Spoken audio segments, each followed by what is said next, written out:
Hi everyone, my name is Michael Soteris, and in today's episode, I want to talk about a conflict I had with a community member of mine and how that played out.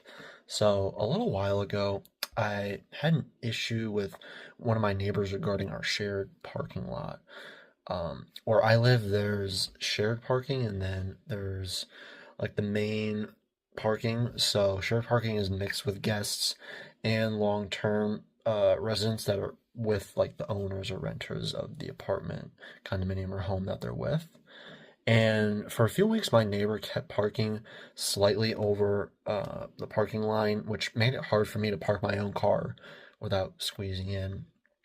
And at first, I had just tried ignoring it, thinking that it just might be temporary, that they might be in a rush to different places, that kind of stuff. But it kept happening. And one day, I actually couldn't park at all because this individual just took up too much space. They were over the line. So I didn't want to turn it into a big argument. So I approached them directly, politely, and respectfully.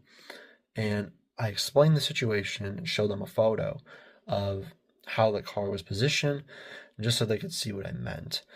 And at first they were a bit defensive, but they said they were in a rush and didn't think it was that serious. And then after we talked for a few minutes, this individual understood how it affected me and apologized. And after this conversation, they started parking correctly. Um, so overall, it wasn't a dramatic conflict, but it reminded me of how small issues can grow if nobody communicates. And in the end, it was resolved just by talking respectfully and assuming the best of intentions from one another.